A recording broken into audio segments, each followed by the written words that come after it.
नमस्कार साथियों, मैं आर आशीष आप सभी का एक बार फिर से स्वागत करता हूं आपके अपने YouTube चैनल की ऑनलाइन क्लास में।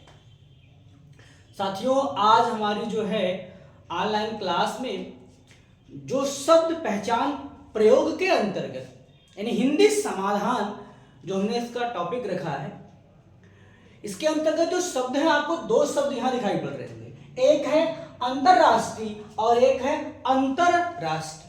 बोलने में चूक जब हो जाए इसके स्थान पर इसका और इसके स्थान पर इसका प्रयोग हो सकता है। दोनों ही शब्द साथियों शुद्ध एवं सही हैं। इनके अर्थ में भिन्नता है। प्रायः मेरे समक्ष जो छात्रों के नोट्स आते हैं, खास करके मेरे कुछ साथी यहाँ तैयारी करते हैं यूपीएससी की, वो जब भी निबंध लेखन या पत्र लेखन करते हैं तो प्रायः जहां पर इस अंतरराष्ट्रीय शब्द का प्रयोग करना चाहिए वो अंतरराष्ट्रीय शब्द का प्रयोग किए होते हैं। कई दिन से ये विचार चल रहा था मस्तिष्क में कि क्यों न कुछ ऐसा किया जाए या फिर यूट्यूब के माध्यम से या सोशल मीडिया के माध्यम से कुछ ऐसी कक्षाएं चलाएं हम जिसके अंतर्गत जो मिलते जुलते शब्द होते हैं, जो सुनने में समान लगते हैं, इन शब्दों का प्रयोग कहां कहां किया। तो इसी कड़ी में साथियों आज हमारी दूसरी कार्यशाला है। आइए साथियों हम देखते हैं। पहला शब्द है साथियों अंतरराष्ट्रीय। यह दो शब्दों का योग है साथियों। एक है अंतः धन, यहां जरा देखिए साथियों, यहां भी दो शब्द हैं अंतर्धन,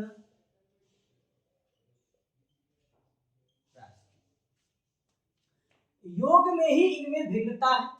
जब योग में भिन्नता है तो जाहिर सी बात है।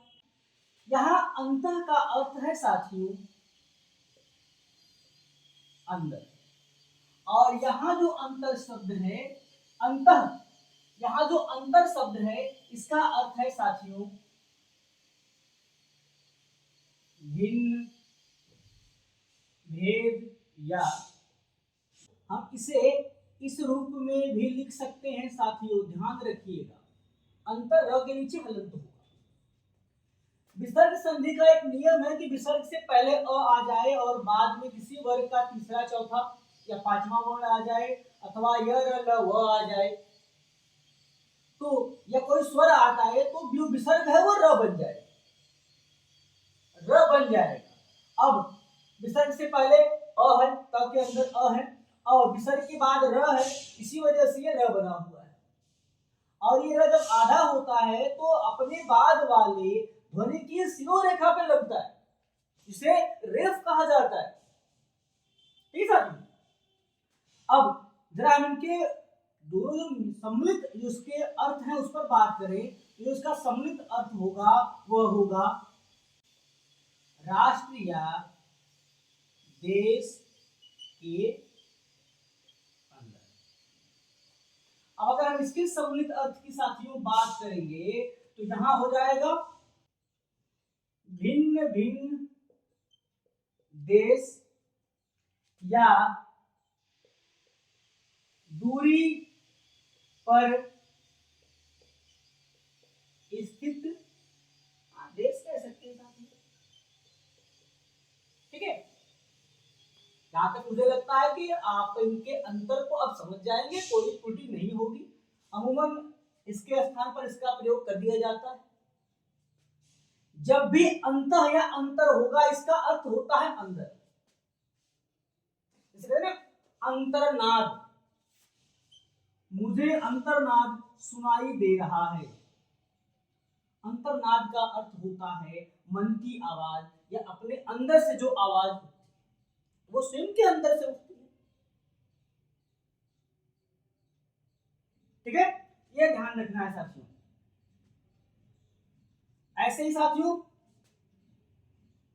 ये अंतर एक उपसर्ग भी है, इसके बहुत शब्दों में लगता है, हम उस पर भी बात करेंगे।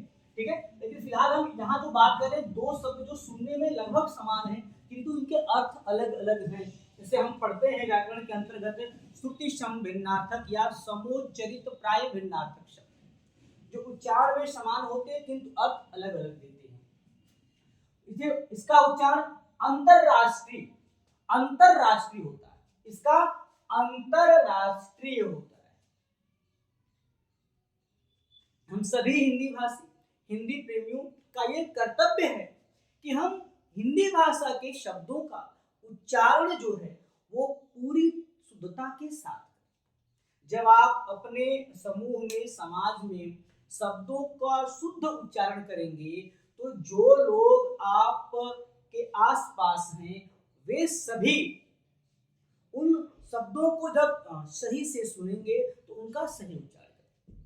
जैसे मैं अगर बात करूं भारतीय राजनीति में एक अच्छे वक्ता की जो संस्कृत निष्ठ तत्सम और शुद्ध शब्दों का उच्चारण करते हैं तो मुझे माननीय राजनाथ सिंह बड़े ज्यादा पसंद है। कोई मिलावट नहीं, किसी प्रकार का कोई लोक लपेट नहीं, कोई अतिशयोक्ति नहीं, जो भी बोलते हैं उत्तम उच्चारण होता है उनके शब्द, इसलिए मुझे वो बहुत पसंद है। आइए हम बात करते हैं, अब जरा इनका वाक्य प्रयोग देख लेते हैं। इनका अंतर आपको और समझा दूं तो जैसे देखिए, अगर आपको अंतरराष्ट्रीय यात्रा करना है तो आपको वीजा पासपोर्ट की आवश्यकता नहीं है, किंतु अंतरराष्ट्रीय यात्रा करनी होगी तो आपको पासपोर्ट की आवश्यकता पड़ेगी। अब ये अंतरराष्ट्रीय जो वो इंटरनेशनल है और ये अंतरराष्ट्रीय इंटरनेशनल, अंग्रेजी इनकी ध्यान रखिएगा, इंटरनेशनल इंटरनेशनल दो अलग अलग वर्ड हैं अंग्रेजी में। हो सकता है मैं अंग्रेजी में गलत हूं, लेकिन किंतु भैया हिंदी में बिल्कुल गलत नहीं हूं। ये अंतरराष्ट्रीय जो है वो एक देश से दूसरे देश की बात है और ये अंतरराष्ट्रीय देश के अंदर की बात करता है। अब मैं आपको एक उदाहरण लिख रहा हूं साथियों।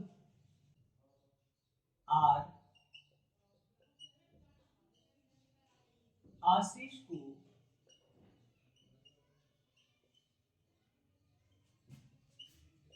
कवि के रूप में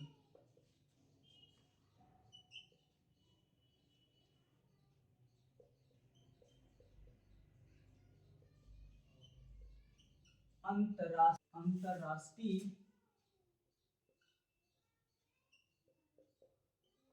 समारोह में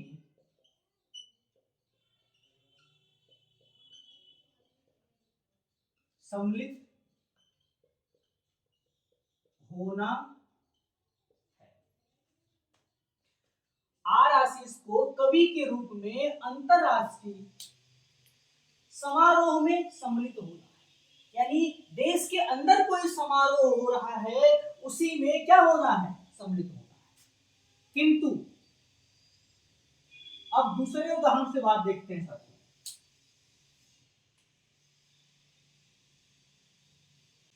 कवि कुमार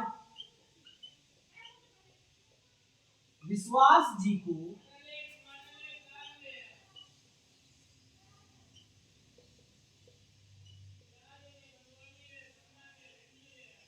अंतरराष्ट्रीय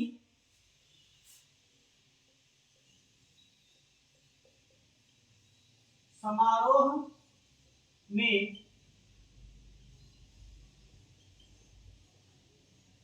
सम्मिलित होना।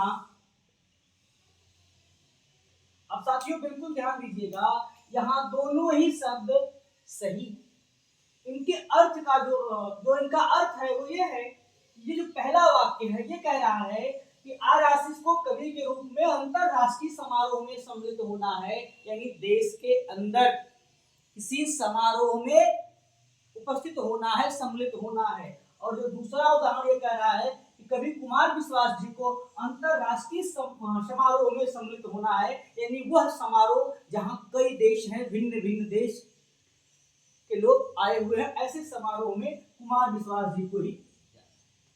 अब इनके पास पासपोर्ट तो दूसरे राष्ट्र में जा सकते हैं, यहाँ भाई साहब के पास पासपोर्ट नहीं है, लेकिन इनको आवश्यकता भी नहीं है क्योंकि ये उसी देश के अंदर की बात है।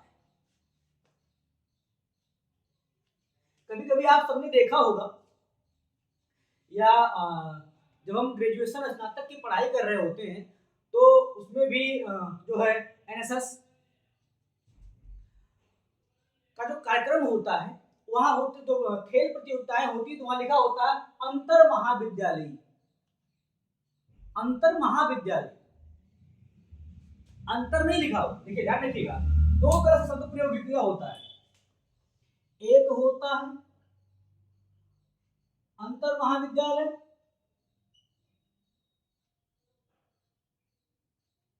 और एक होगा अंतर महाविद्यालय।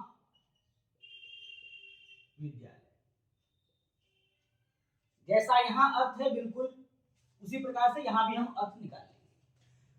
समझाने का मतलब है कि जब इस प्रकार से अर्थात जब आपको यह शब्द दिख जाए अथवा अंतर दिख जाए, दोनों समान है, तो उसका अर्थ होगा अंदर, उसी स्थान, उसी संज्ञा, उसी व्यवस्था के अंदर की बात। जैसे अंतर महाविद्यालय का मतलब होता है इस विद्यालय के अंदर की बात है, जो ये महाविद्यालय इसी महाविद्यालय के अंदर की घटना है या बात है जो भी करनी है। अंतर महाविद्यालय यानी अलग अलग भिन्न भिन्न महाविद्यालयों के मध्य, अगर हम यहाँ कहें कि अंतर महाविद्यालय प्रतियोगिता होगी तो कहने का मतलब है इसी महाविद्यालय के विद्यार्थियों के मध्य प्रतियोगिता होगी। लेकिन जब कहा जाए कि अंतर महाविद्यालय है, अलग अलग महाविद्यालयों के जो प्रतिभागी हैं उनके मध्य प्रतियोगिता। बिल्कुल ध्यानपूर्वक समझिएगा, जब अंतर लिखा होगा र के नीचे हलंत हो या अंत हो, इसका मतलब होता अंदर की बात। और जब अंतर पूरा र होगा तो ये बात समझ है कि ये भिन्नता की प्रकट कर रहा, अंतर प्रकट कर रहा, अंतर भिन्नता।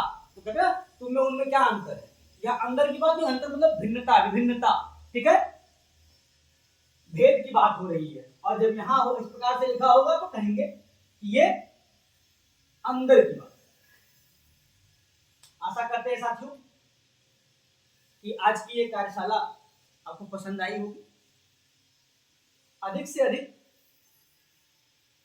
चैनल को शेयर करें, सब्सक्राइब करें, लाइक करें, ताकि इस प्रकार के जो शब्द हैं हम लोगों के जीवन में आने वाले, उनका चयन करने में, बोलने में, समझने में हमें कोई कठिनाई न हो। और मैं पूरा प्रयास करूंगा कि मैं और सरल तरीके से आपको बता सकूं, समझ। नमस्कार, जय हिंद, जय भारत।